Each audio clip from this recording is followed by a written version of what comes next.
خدا ما رو ببخش. ربنا اتمم لنا نورنا واغفر لنا انک علی کل شیء قدیر. خدایا نور را بر ما تمام کن، نور ما رو کامل کن و ما رو ببخش. شما بر همه چیز توانایی. خدایا چی کرده این مملکت؟ داریم به قوم عجوز مجوز تبدیل میشیم. چی کار؟ چرا؟ خدایا ما رو ببخش و به راه راست هدایت کن. پروردگارا لا اله الا الله انت سبحانک انی کنت من الظالمین. خدای جز خدای یکتا شما نیست. خدایی به غیر از شما نیست.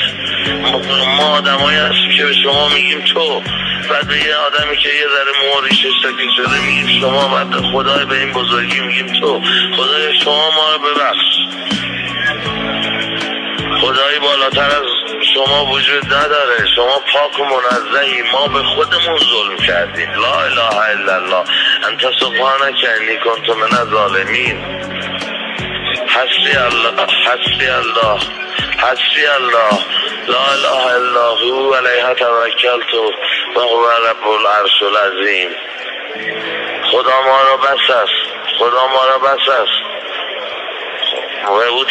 به او توکل کنیم که ایشان این تماس از زندان تهران و تماس گیرنده زندانی می باشد. به ایشان توکل کنیم که ایشان خداوند عرش عظیم است، عرش کبریاست. از خداوند چیزای بزرگ میخوایم، صلح جهانی میخوایم. خداوند را بگذار هم دیگر را با تفاوت‌های ما بپذیریم، بلکه جهان را کنار هم زیبا کنیم.